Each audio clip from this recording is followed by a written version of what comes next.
আসসালামু আলাইকুম রহমতুল্লাহ বরকাতহু নাহমাদুহু ওয়া নুসাল্লি আলা রাসূলিল কারীম আম্মা বাদ।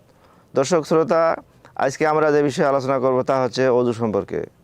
অজু আমাদের নিত্য অন্যতম একটি ইবাদত বা কয়েকটি ইবাদতের জন্য শর্ত। তা হচ্ছে নামাজের জন্য, সালাত বা নামাজের জন্য, এবং কোরআন আমাদেরকে হাতে নিয়ে তেলাওয়াত করার জন্য, এবং আল্লাহর ঘরে তওয়াফ করার জন্য। এই তিনটি কাজের জন্য আমাদেরকে অবশ্যই অজু করতে হবে।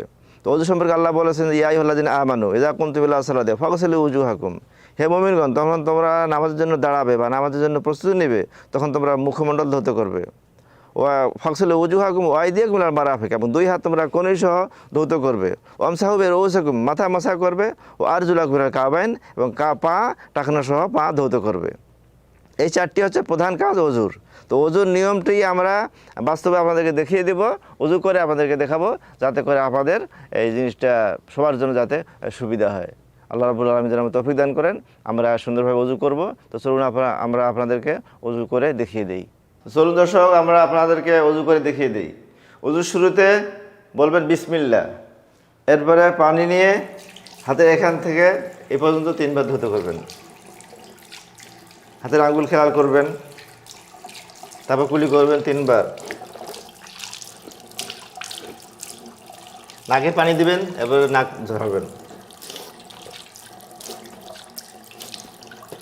এরপর মুখমণ্ডল 3 বার ধৌত করবেন সুন্দরভাবে।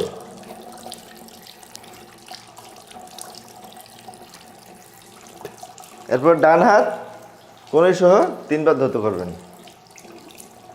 ভালোভাবে। কোনো শুকনো যেন না থাকে, পিছন সাইডে যেন কোনো শুকনো না থাকে কোনো ধরনের। এরপর বাম হাত 3 বার ধৌত করবেন সুন্দরভাবে, ধরবেন, ধীরে স্থিরে অজু করবেন। এরপর পানি নিয়ে মাথা মাসা করবেন। এখান থেকে শুরু করে এইভাবে পিছনে নিয়ে যাবেন, আবার এখানে ফিরে নিয়ে আসবেন। এরপর পানি নিয়ে পানি ফেলে দিয়ে এই 2 আঙ্গুল কানের ভিতরের যে প্যাচগুলি আছে এগুলো মুছবেন। তারপর এই 2 আঙ্গুল দিয়ে কানের বাহির অংশ এইভাবে মুছিবেন। এরপরে ডান পা ধৌত করবেন সুন্দরভাবে। এই আঙ্গুল দিয়ে আঙ্গুলের ফাঁকাগুলি খেয়াল করবেন, অনেক সময় শুকনা থেকে যায় ভিতরে। ভালো করে ধৌত করবেন। পায়ের পিছনে গোড়ালি অংশগুলি ধোবেন, অনেক সময় শুকনো থাকে, রং লেগে থাকে, মাটি লেগে থাকে, এইগুলো অবশ্যই খেয়াল করবেন। তারপরে বাম পা ধৌত করবেন। এরপর এই আঙ্গুল দিয়ে এইভাবে খেয়াল করবেন, অবশ্যই ভালোভাবে যেন ধুইতে পারেন। যদি অজু সঠিকভাবে না হয় তাহলে কিন্তু নামাজ হবে না। এরপরে পানি নিয়ে এইভাবে ছিটাই দিবেন।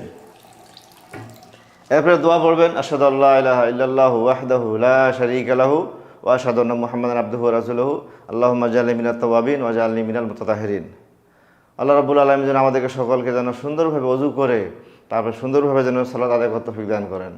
এগুলি শেষ করতেছি। ওয়া আখিরু দাওয়ানা আলহামদুলিল্লাহি রাব্বিল আলামিন। আসসালামু আলাইকুম ওয়া রাহমাতুল্লাহি ওয়া বারাকাতুহু।